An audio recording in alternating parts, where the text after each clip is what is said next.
Are you stuck in the eternal debate between low and high reps, searching for the ultimate answer to maximize your muscle gains?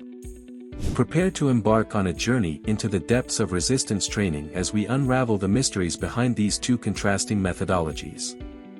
Armed with scientific insights and practical wisdom, you'll emerge empowered to sculpt your physique like never before.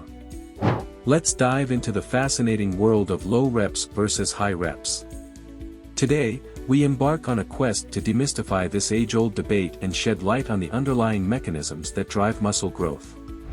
By the end of this exploration, you'll understand how to optimize your workouts for maximum results. Join us on this enlightening journey as we dissect the science behind low reps versus high reps. Understanding the basics. Before we delve into the intricacies of low rep and high rep training, let's establish a clear definition of each approach.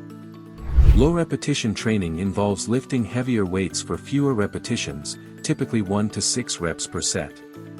This method prioritizes maximal strength development and neural adaptation, targeting high-threshold motor units and fast-twitch muscle fibers. The emphasis on heavy loads stimulates the central nervous system, resulting in greater recruitment of motor units and synchronization of muscle fibers to generate maximal force. Consequently, low-rep training is favored by powerlifters, athletes, and individuals seeking to increase absolute strength. Conversely, high-repetition training focuses on lighter weights performed for more repetitions, often ranging from 8 to 20 reps per set. This approach aims to induce metabolic stress and time under tension, crucial factors in promoting muscle hypertrophy. By sustaining muscle contractions for an extended duration, high-rep training enhances cellular signaling pathways involved in protein synthesis and muscle repair. Moreover, the accumulation of metabolic byproducts such as lactate and hydrogen ions contributes to the fatigue-induced stimulus necessary for hypertrophic adaptation. The case for low reps. Proponents of low-rep training extol its virtues for building raw strength and power. By lifting heavy weights at low repetitions, you engage the central nervous system and recruit more motor units, leading to substantial gains in maximal strength. Additionally, low-rep training stimulates fast-twitch muscle fibers, essential for explosive movements and athletic performance. Over time, consistent exposure to heavy loads fosters neuromuscular adaptation, resulting in increased muscle fiber recruitment and enhanced force production capabilities. Furthermore, low-rep training elicits favorable hormonal responses contributing to muscle growth and recovery. Activating high-threshold motor units and releasing anabolic hormones such as testosterone and growth hormone create an environment conducive to muscle hypertrophy and strength gains. Additionally, the intensity of low-rep training elicits a robust metabolic response, leading to increased energy expenditure and enhanced fat oxidation during and after exercise. Moreover, low-rep training efficiently targets specific strength goals and enhances sport-specific performance. Individuals can improve their functional strength and power output by prioritizing compound movements such as squats, deadlifts, and bench presses, translating to enhanced athletic performance and reduced risk of injury. The specificity of low-rep training allows athletes to tailor their workouts to mimic the demands of their sport, whether it be sprinting, jumping, or lifting heavy objects.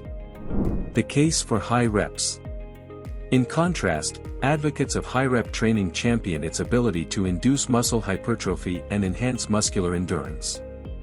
By performing multiple repetitions with lighter weights, you prolong time under tension and create metabolic stress within the muscle tissue. This metabolic stress triggers a cascade of physiological responses, including the release of anabolic hormones and the stimulation of protein synthesis, ultimately leading to muscle growth. Furthermore, high-rep training improves capillary density and mitochondrial efficiency, enhancing oxygen delivery and energy production within the muscles. Additionally, high-rep training offers numerous benefits beyond muscle hypertrophy for overall health and fitness. The cardiovascular benefits of high-rep training are particularly noteworthy, as the sustained nature of aerobic exercise enhances heart health, improves circulation, and boosts endurance capacity.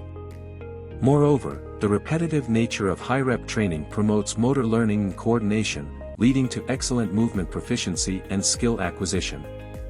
Furthermore, high-rep training can be practical for individuals seeking to manage body composition and promote fat loss. Increased energy expenditure, elevated metabolic rate, and enhanced post-exercise oxygen consumption contribute to a more significant calorie deficit and improved body composition. By incorporating high-rep resistance training into their workouts, individuals can accelerate their progress toward achieving a leaner, more defined physique. The science behind muscle growth. To comprehend the efficacy of low reps versus high reps, it's crucial to delve into the physiological mechanisms that underpin muscle growth or hypertrophy. Muscle hypertrophy occurs in response to mechanical tension, metabolic stress, and muscle damage induced by resistance training.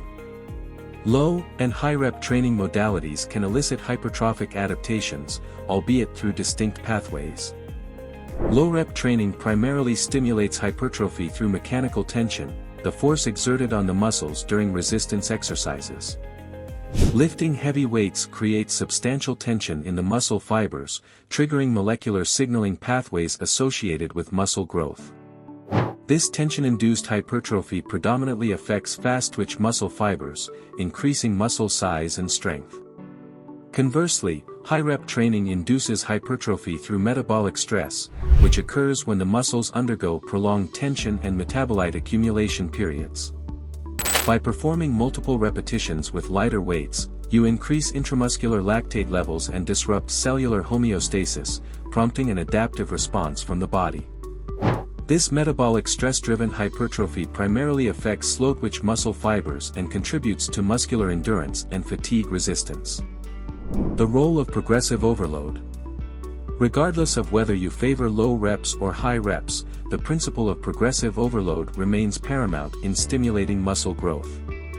Progressive overload involves systematically increasing your workout's intensity, volume, or frequency to challenge the muscles and induce adaptation continually. Progressively overloading the musculature forces it to adapt and grow stronger over time. In low-rep training, progressive overload typically entails increasing the weight lifted while maintaining relatively low repetitions per set. This approach allows you to continually challenge your muscles with heavier loads, increasing absolute strength and power output. However, it's imperative to prioritize proper form and technique to mitigate the risk of injury when lifting heavy weights. Similarly, high-rep training requires a focus on progressive overload, albeit with lighter weights and higher repetitions. As your muscular endurance improves, you can gradually increase the number of repetitions or sets performed or decrease rest periods between sets to enhance the training stimulus. You can facilitate ongoing muscle growth and adaptation by systematically manipulating training variables and progressively overloading the muscles. Practical applications. Now that we've elucidated the scientific principles underlying low reps versus high reps, let's explore how to apply this knowledge to your training regimen. The optimal approach depends on your goals, preferences, and training experience. Here are some practical guidelines to consider. If your primary objective is to maximize strength and power, prioritize low-rep training with heavy weights. Focus on compound exercises such as squats, deadlifts, and bench presses, and aim to progressively increase the weight lifted over time while maintaining proper form and technique. Start with a weight that allows you to perform 3 to 6 repetitions with near maximal effort, gradually increasing the load as you become stronger. Incorporate periodization techniques such as linear progression, wave loading, or percentage-based training to increase the intensity of your workouts and prevent plateaus systematically. If you're seeking to optimize muscle hypertrophy and aesthetic development, incorporate a combination of low-rep and high-rep training into your routine. Begin with compound movements using heavier weights for lower reps to stimulate maximal muscle recruitment and strength gains. Compound exercises target multiple muscle groups simultaneously, making them efficient for building overall muscle mass. Examples include squats, deadlifts, bench presses, rows, and overhead presses. Perform 3 to 5 sets of 3 to 6 repetitions with a weight that challenges you near your 1 repetition maximum, 1 RM. Transition to isolation exercises using lighter weights for higher reps to induce metabolic stress and promote muscle growth in specific muscle groups. Isolation exercises target individual muscles and focus more on muscle contraction and mind-muscle connection. Examples include bicep curls, tricep extensions, lateral raises, leg curls, and calf raises. Perform 3 to 4 sets of 8 to 12 repetitions with a weight that allows you to reach muscle fatigue by the end of each set. Experiment with different training modalities and intensity techniques to keep your workouts varied and challenging. Incorporate methods such as drop sets, supersets, and rest pause sets to extend time under tension and maximize muscle fatigue, thereby eliciting more significant hypertrophic responses. Drop sets involve performing a set of exercises to failure, then immediately reducing the weight and continuing for additional repetitions. Supersets involve performing 2 exercises back-to-back with minimal rest in between to increase the training density and metabolic demand. Rest pause sets involve taking short rest periods within a set to extend the duration of muscle tension and fatigue. Monitor your progress and adjust your training program accordingly based on feedback from your body. Pay attention to indicators such as strength gains, muscle soreness, and recovery ability to gauge the effectiveness of your workouts.